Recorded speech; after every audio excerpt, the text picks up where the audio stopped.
Guys, welcome to Motor Octane. कैसे आप लोग सब? आज अगर आप चैनल पे पहले बार आ रहे हैं, मेरा नाम राशिद हिरानी है और मैं आज आपको बताने वाला हूँ अल्काज़ार के बारे में। Of course you can clearly see it. So आज के डिस्कशन में हम इसका इन डेप्थ रिव्यू करेंगे और हम करेंगे इसका असली टेस्ट। अगर आपको नहीं पता असली टेस्ट क्या होता है, हम यहाँ पे इतने सारे टेस्ट आपको करके बताएंगे जिससे आपको पूरी क्लैरिटी आ जाएगी कि आपको ये गाड़ी लेनी चाहिए या नहीं। जो भी आपके सवाल है ना, वो ये वीडियो में मोस्टली आंसर हो जाएंगे। अब अगर आप नहीं पता आपको, तो मैं आपको ये भी बता दूं, हमारा मिशन बहुत सिंपल है। हम चाहते हैं आपका जो कार बाइंग एक्सपीरियंस है ना, वो बहुत आसान हो जाए। इस वजह से हम आपके लिए कंटेंट लाते हैं बहुत ही सिंप्लीफाइड लैंग्वेज में। तो अगर आपके डाउट्स वहाँ क्लैरिफाई नहीं होते, आप मेरे साथ कॉल कर सकते हैं। मेरी टीम में और एक्सपर्ट्स है, जैसे विराट है, दूसरे सारे एक्सपर्ट्स जिन्होंने सारी गाड़ी एक्सपीरियंस की हुई है, वो आपके साथ फ़ोन कॉल पे जुड़ के आपके सारे डाउट्स तुरंत ही क्लैरिफाई कर देंगे। अब उसके लिए आपको क्या करना पड़ेगा, चले जाइए motoroctane.com/car-consultancy। वहाँ पे अपने कुछ डिटेल्स छोड़ दीजिए और अपना कॉल टाइमिंग बुक कीजिए। That's about it. जब आज की हमारी गाड़ी अल्काज़ार, ये काफ़ी लोग सोचते हैं क्रेटा 7 सीटर वर्जन है, विच इट इज़, बट इसमें बहुत सारे चेंजेस किए गए हैं जो मैं आपको बताते जाऊंगा आगे एज वी मूव ऑन। अब इसमें आपको 3 वेरिएंट्स आने वाले हैं। तीनों वेरिएंट्स में अगर आप बेस मॉडल भी देखते हैं तो उसमें आपको जो हेडलैम्प्स है वो ट्रायो बीम LED वाली आती है, जो आपको क्रेटा में आता है। मोरओवर अगर आप दूसरे फीचर्स देखते हैं तो ये टॉप एंड हमारे पास है आज सिग्नेचर। इसका फ्रंट ग्रिल अगर आप देखते हैं तो ये समवॉट पैलिसाड से डिराइव्ड है, तो इसे क्रेटा से डिफरेंशिएट करने की यहाँ पे क्लियर कोशिश की गई है। जो इसके फॉग लैम्प्स है वो भी LEDs है और जो इसके इंडिकेटर्स है वो नीचे की तरफ दिए हुए हैं। सो ओवरऑल जो फ्रंट है ये काफ़ी हद तक क्रेटा जैसा ही है, बट क्योंकि इसका ग्रिल बड़ा दिया हुआ है, इस वजह से ये ज़्यादा बड़ी और प्रीमियम लगती है। अब अगर आप अल्काज़ार का साइड प्रोफाइल देखते हैं, यहाँ पे काफ़ी सारे चेंजेस किए गए। अगर आप इसे क्रेटा से डायरेक्टली कंपेयर करते हैं, मैं आपको दोनों एस्पेक्ट्स बताता हूँ। सबसे पहला तो ये कि इसके अब व्हील साइज़ बढ़ गई है। क्रेटा में आपको 17 इंच व्हील आता है, इसमें 18 इंच आता है। इस वजह से क्योंकि टायर का साइज़ बड़ा हो गया है, तो इसको मिल जाता है साथ में हायर ग्राउंड क्लियरेंस। तो क्रेटा में आपको 190 mm आता है, इसमें 200 mm का ग्राउंड क्लियरेंस दिया हुआ है। इसमें आपको जो पीछे का टायर है उस पर भी डिस्क ब्रेक आ जाती है और गाड़ी में चढ़ने उतरने के लिए आपके पास यहाँ पे स्टेप भी मिलता है। सबसे बिगेस्ट चेंज जो इस गाड़ी का हुआ है, इसका wheel base and length increase हुआ है। व्हील बेस यानी कि ये पहिए से वो पहिए तक अगर आप डिस्टेंस देखेंगे तो वो इंक्रीज हो चुका है, जिस वजह से सेकंड एंड थर्ड रो में स्पेस बन पाई है एंड सेकेंड रो को थोड़ा और एनहांस करने की यहाँ कोशिश की गई है। आप ये भी नोटिस करोगे कि यहाँ पे जो पीछे का एलिमेंट है वहाँ पे आपको छोटा सा ग्लास एरिया दिया गया, which is not massive but decent enough है। अंदर जाके बैठेंगे तब आपको पता चलेगा क्या वो अच्छा है या नहीं। अल्काज़ार का अगर आप रियर देखते हैं, यहाँ पे आप कुछ चीज़ें नोटिस करोगे। पहला कि इसका डिज़ाइन क्रेटा की तरह बिल्कुल नहीं है। क्रेटा के टेल लैम्प्स की स्टाइलिंग अलग है, यहाँ पे ज़्यादा सॉलिड लुक देने की कोशिश की गई है। कोई कहता है हेक्सा की तरह लगता है, कोई कहता है एंडेवर की तरह लगता है, बट यहाँ पे इनका खुद का डिज़ाइन लैंग्वेज इंप्लीमेंट करने की कोशिश की गई है। और जो दूसरी Hyundai SUVs आती है ग्लोबल मार्केट में, उसमें ये थोड़ी सिमिलर लगती है। अगर आप इसका बूट देखते हैं तो इसकी boot space is not the, देखिए कोई भी 7 सीटर अगर आप ये सेगमेंट में देखते हैं तो उनकी बूट सबसे बड़ी नहीं रहेगी अगर उनकी सारी सीट्स रेज्ड है। तो अब अगर मैं आपको इसका बूट खोल के दिखा दूं, इसमें आपको 180 लीटर्स का स्टोरेज है, जो बहुत बड़ा नहीं है, बट यहाँ पे आपके 2 छोटे बैग्स बैठ जाएंगे आराम से बिना किसी प्रॉब्लम के। मोरओवर अगर आप ये सीट्स फोल्ड भी करोगे तो आराम से सीट फ्लैट फोल्ड हो जाता है, जिस वजह से आपको अच्छी खासी जगह बच जाती है और आप आराम से सामान ले जा सकते हैं इस गाड़ी के अंदर। अगर मैं स्पेयर टायर की बात कर लूँ ऑफ द अल्काज़ार, तो ये 17 इंच का आता है, जो लोअर ट्रिम में गाड़ी के वेरिएंट में आता है वही साइज का आपको टॉप मॉडल में स्पेयर टायर आता है, तो एक साइज छोटा है वो।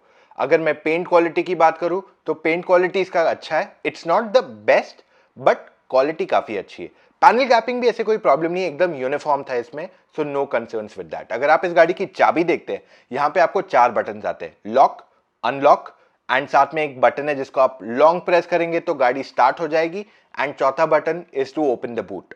अल्काज़ार के अगर आप वाइपर्स देखते हैं तो ये रेगुलर वाले वाइपर्स है, इसमें एरो ट्विन वाले एक्सपेंसिव वाइपर्स नहीं यूज किए गए हैं। बहुत होगी बाहर की बात है, गाड़ी के अंदर चलें। अल्काज़ार के अगर आप इंटीरियर्स देखते हैं तो ये काफ़ी प्रीमियम फील होते हैं और ये क्रेटा से ही इंस्पायर्ड है।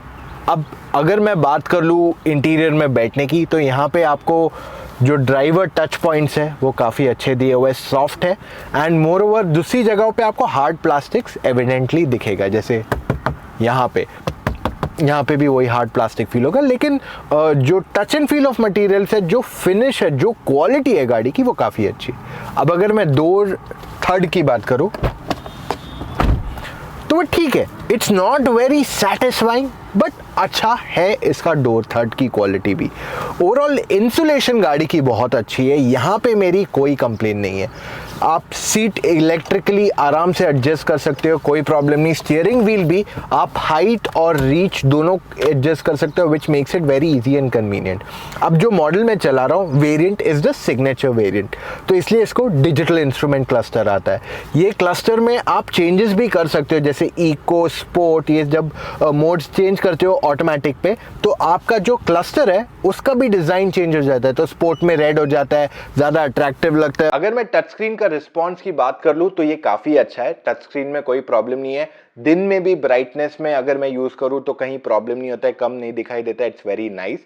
इसमें आपको बहुत सारे फीचर्स आते हैं, Android auto, Apple car play, आपके पास एयर प्योरीफायर भी है, ब्लू लिंक भी है। ब्लू लिंक में आपको टोटल 60 फीचर्स मिलते हैं इसमें, और आपको ओवर द एयर अपडेट्स भी मिल जाते हैं फॉर इवन योर मैप्स। तो टोटली 60 फीचर्स बहुत ही अच्छा चीज़ हो गया है। अब इसका अगर रिवर्स कैमरा देखते तो इसमें आपको 360 कैमरा आता है, इसमें आपको जूम इन जूम आउट करने का ऑप्शन है, बहुत सारे और ऑप्शन है आगे पीछे जब जाते हैं गाड़ी में, और कस्टमाइजेशन भी बहुत पॉसिबल है। इसमें रात को भी अगर आप देखते हैं अंधेरे में भी, तो इसका कैमरा ऐसा ग्रेनी बहुत ज़्यादा नहीं हो जाता है, it's good enough for utilisation, तो कैमरा क्वालिटी अच्छी है। इसमें आपको बोस के स्पीकर्स आते हैं, टोटली 8 आते हैं, तो सब वूफर भी है, ट्वीटर्स भी है, सब मिला के 8 स्पीकर्स है। अब सुनते हैं इसकी म्यूजिक क्वालिटी।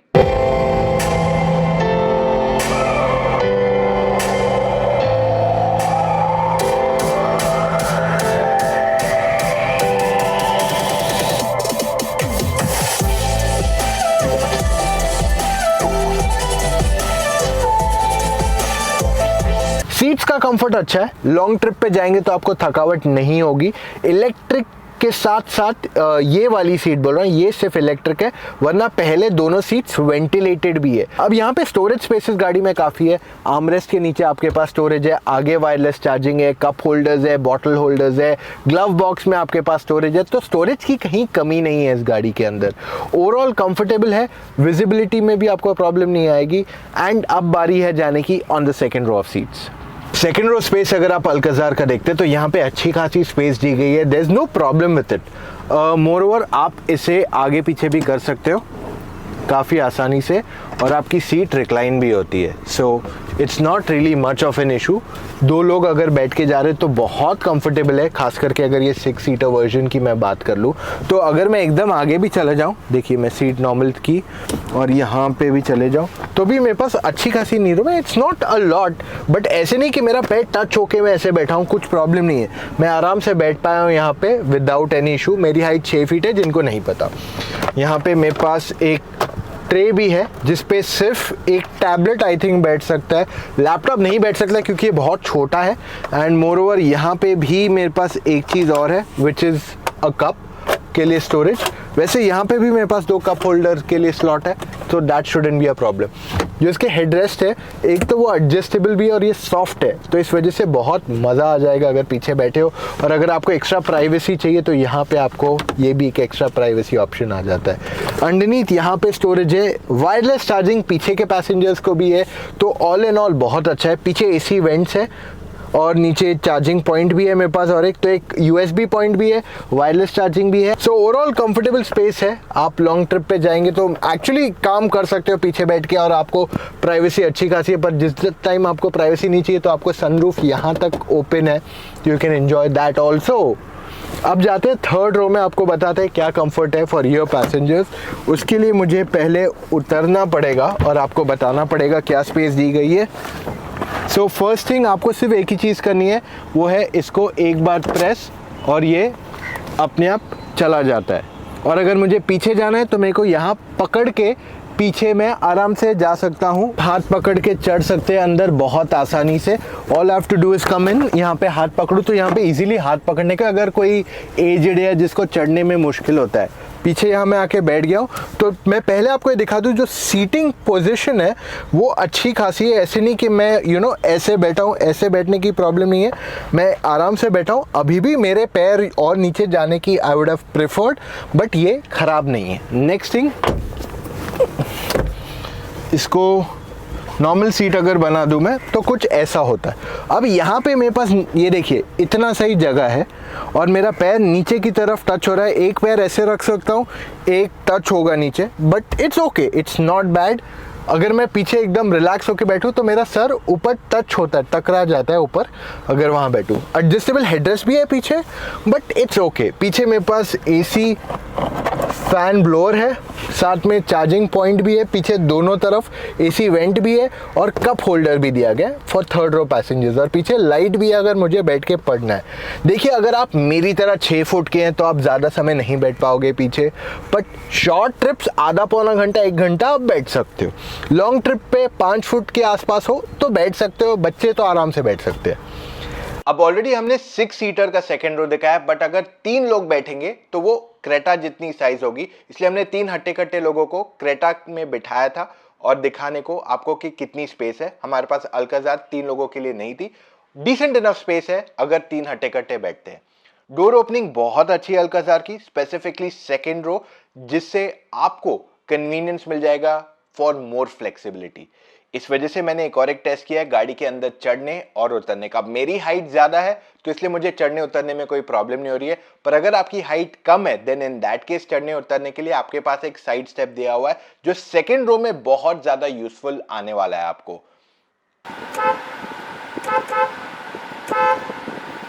अल्काजार में आपको 2 इंजन ऑप्शन आते हैं। 2 लीटर का पेट्रोल, ये ज्यादा जाना जाता है अपने परफॉर्मेंस के लिए। ओवरऑल इसका अगर आपको एक परफॉर्मेंस ओरिएंटेड इंजन चाहिए तो ये आपके लिए सही होगा।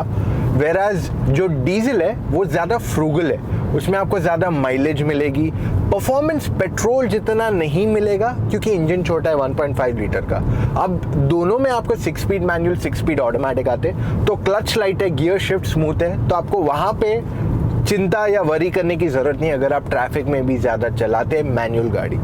ऑटोमेटिक ऑफकोर्स कन्वीनियंस ऐड करता है, अगर आपको ज़्यादा परफॉर्मेंस चाहिए it's always the petrol, but diesel आपको ज़्यादा माइलेज में हेल्प करेगा।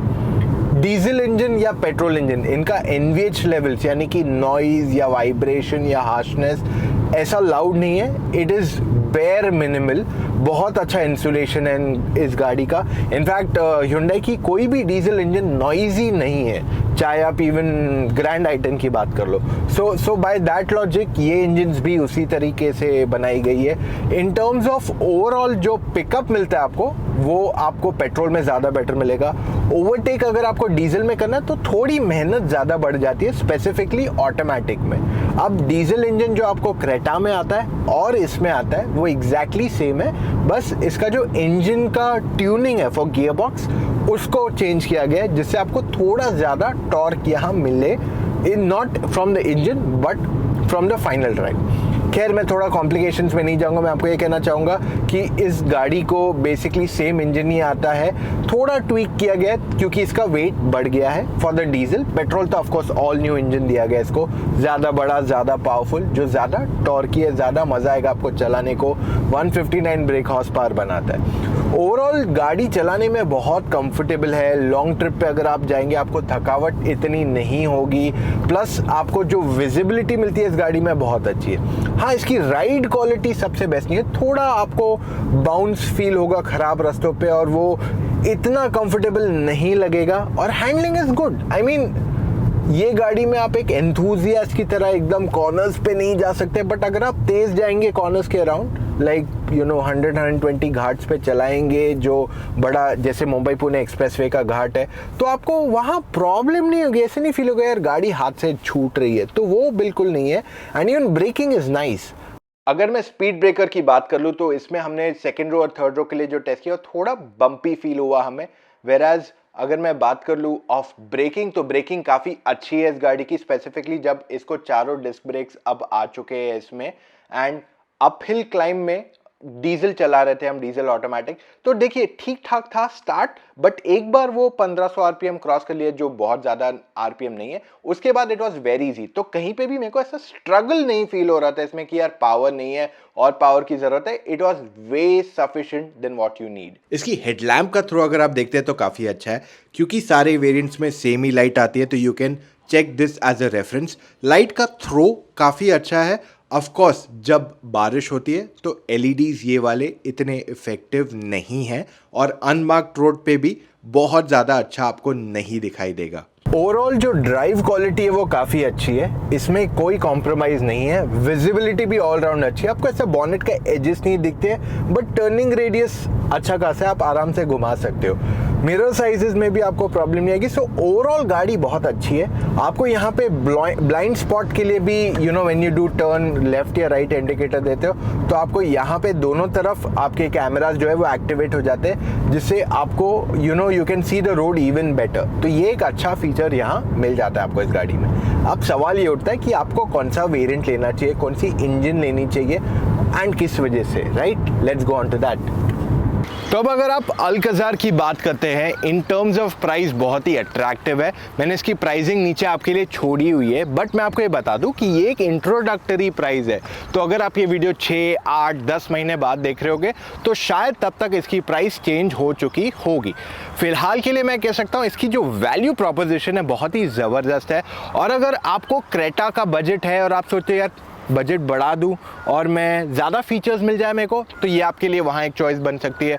अगर आप शोफर ड्रिवन है और आप सोचो सेडान ल्यू या SUV ल्यू, तो यहाँ पे ही आपको सेडान जैसे फीचर्स मिल जाते हैं। इनफैक्ट सेडान से ज़्यादा फीचर्स मिल जाते हैं इसमें अगर आप पीछे की सीट पे बैठते हैं। तो Hyundai ने बहुत स्मार्टली ये सेगमेंट में अपनी गाड़ी को इंट्रोड्यूस किया है और इसे प्रीमियम फीचर्स के साथ ही ऑफर किया है। यानी कि जो बेस मॉडल भी आता है उसमें आपको इतने फीचर्स दे दिए हैं कि आपको ऐसे नहीं लगे यार बेस मॉडल है, कुछ भी नहीं है, म्यूजिक सिस्टम नहीं है। तो ये सारी चीज़ों को ध्यान में रखते हुए अल्कज़ार को डिज़ाइन किया गया है ताकि प्रीमियम ही रहे गाड़ी, और जो टॉप एंड मॉडल है उसमें आपको ज़्यादा फीचर्स मिल जाए। बट बेस मॉडल में भी ऐसे नहीं कि कुछ नहीं है, आपको काफ़ी कुछ दिया गया है। So as an overall proposition बहुत अच्छा है। अब आपको 6 सीटर चाहिए या 7 सीटर, डिपेंड्स कंप्लीटली आपके रिक्वायरमेंट पे। पर अगर आपको रियर सीट पे ही अकेले बैठना है और आपका ड्राइवर आपको ऑफिस ले जाता है, इन दैट केस मैं आपको रेकमेंड करूंगा द 6 सीटर वर्जन। पेट्रोल अच्छा है या डीजल, मेरे हिसाब से दोनों अच्छे चॉइसेस है। डीजल मेरे हिसाब से एक परफेक्ट फिट है, आपको माइलेज भी मिलता है, परफॉर्मेंस भी डिसेंट इनफ है। It's not like the best in outright performance, but performance अच्छा खासा है और माइलेज भी आपका स्ट्रॉन्ग रहता है। सो वो एस्पेक्ट में डीजल ऑटोमेटिक एक परफेक्ट फिट बन जाता है आपके लिए। तो ये था हमारा आज का वीडियो। अगर आपके पास अभी भी और डाउट्स है, आपको जानना है कौन सी गाड़ी लेनी चाहिए, अल्कज़ार ल्यू या कुछ और, तो आप मेरे साथ कॉल पे जुड़ सकते हैं। मेरी टीम में विराट है, दूसरे एक्सपर्ट्स है। देखिए ओपिनियन आपको बहुत लोग देंगे, राय फ्री में भी मिलती है, बट वो राय आपकी काम की नहीं अगर सही नहीं हो। हम चाहते हैं आपके लाखों रुपए बचे, और इस वजह से हम आपको रिक्वेस्ट करेंगे आप आ जाइए हमारे साथ कंसल्टेशन पे, अपने सारे डाउट्स क्लैरिफाई कर दीजिए। काफ़ी लोगों ने क्लैरिफाई किए हैं और आज उनकी गाड़ियाँ आ चुकी है and they are very happy. उनके टेस्टिमोनियल से क्लियरली हमें बताते हैं। उसके लिए चले जाइए motoroctane.com/car-fan consultancy, वहाँ पे अपने डिटेल्स छोड़ दीजिए। और हाँ, अगर आपने अपनी गाड़ी डिसाइड कर ली कौन सी लेनी है, आपके पास ऑलरेडी गाड़ी है जिस पे आपको इंश्योरेंस रिन्यू करना है, चले जाइए motoroctane.com/insurance में टीम ऑफ एक्सपर्ट्स आपके साथ जुड़ के आपको बताएगी आपके लिए कौन सा इंश्योरेंस अच्छा है at a highly competitive price. ऐसे और वीडियोस देखने के लिए लाइक एंड सब्सक्राइब करना मत भूलिए to the Motor Octane channel. और हाँ, वो बेल आइकन दिख रहा है वो भी प्रेस कर लीजिए, क्योंकि अब बहुत और एक्साइटिंग वीडियोस आपको मिलने वाले हैं। कुशाक का रिव्यू आने वाला है और बहुत सारे न्यू कंपैरिजंस हमारे लाइंड अप है। मिलेंगे कल फिर से with an all new video guys, take care, bye.